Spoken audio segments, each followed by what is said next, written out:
আমরা শেষ একদম লাস্ট কিনারায় চলে এসেছি। আমাদের এরপরে কিন্তু আর কোনো মাটি নেই। আমাদেরকে বিনা কারণে এই জায়গায় আজকে পৌঁছতে হয়েছে বা পৌঁছে দেওয়া হয়েছে।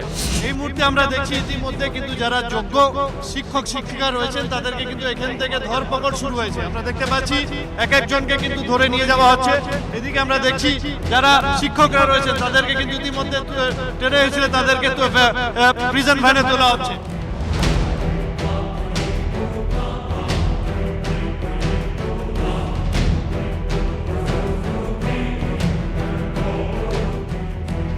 দাবি হকের চাকরি আর চাকরি ফেরত চেয়ে মুখ্যমন্ত্রী মমতা বন্দ্যোপাধ্যায়ের বাসভবন অভিযান ঘিরে ধুমধুমার মধ্য কলকাতায় জুটল পুলিশের ঘাড় ধাক্কা। কার্যত চ্যাংদোলা করে আন্দোলনকারী 2016 এসএলএসটি যোগ্য চাকরিজীবীদের প্রিজন ভ্যান বাসে তুলল পুলিশ। কাজের দিনে এমন কর্মসূচিতে সমস্যা যাত্রীদের। বৃহস্পতিবার মুখ্যমন্ত্রীর কালীঘাটের বাসভবন অভিযানের ডাক দিয়েছিল 2016 এসএলএসটি চাকরিজীবীরা। জমায়েত শুরু হয় ময়দান মেট্রো স্টেশনের বাইরে। জমায়েত শুরু হতেই বাধা দেয় পুলিশ। দফায় দফায় বিক্ষোভে পরিস্থিতি অগ্নিগর্ভ হয়ে ওঠে। শুরু হয় স্লোগানিং। আবার দ্বিতীয়বার কিন্তু যেটা দেখা যাচ্ছে যে আন্দোলনকারীদের কিন্তু আটক করা প্রক্রিয়া আবার শুরু করলো। আমরা দেখলাম কিছুক্ষণ আগেই কিন্তু যারা আন্দোলনকারীরা ছিল তাদেরকে আটক করেছিল পুলিশ। আবার যখন আন্দোলনকারীরা আবার যখন আসে তখন কিন্তু আবার সে টেনে হিসেবে তাদেরকে ভ্যানের তোলার যে চেষ্টা সে চেষ্টা ইতিমধ্যে পুলিশের পক্ষ থেকে করা হচ্ছে। আমরা যোগ্যতার ভিত্তিতে চাকরি পেয়েছি, সেই চাকরি কেড়ে নেওয়া হয়েছে রাজ্য সরকারের অপদার্থতার জন্য।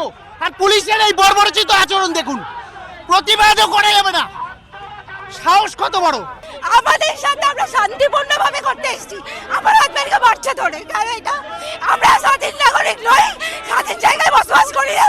এইভাবে অত্যাচার করা হচ্ছে আমাদের সাথে। আমরা কিন্তু এর শেষ দেখে ছাড়বো। পরিস্থিতি সামাল দিতে আন্দোলনকারী যোগ্য চাকরিজীবীদের গ্রেপ্তার করে প্রিজন ভ্যান বাসে তোলে পুলিশ। কালীঘাটে দিদিকে সবকিছু বলার জন্য আমরা চেষ্টা করেছিলাম বা যাওয়ার জন্য আমাদের একটা উদ্যোগ হয়েছিল, কিন্তু আমরা এখানে এসে পৌঁছেছি সঙ্গে সঙ্গে গাড়ি থেকে তুলে নিয়েছি।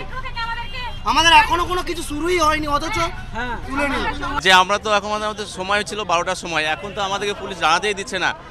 অভিযান করার তো অধিকার আমাদের আছে, পুলিশে তো আমাদের দাঁড়াতে দিচ্ছে। আমাদের সবাই তো জমায়েত হয়নি এখনো, আমাদের যারা নেতৃত্ব তারাই তো এখনো আসেনি। আর এইভাবে আমাদেরকে তুলে নিয়েছে রাস্তায়, কোনোভাবে আমাদেরকে জমায়েত বা কিছু বলার আমাদেরকে আলোচনা করার সুযোগই দিচ্ছে না।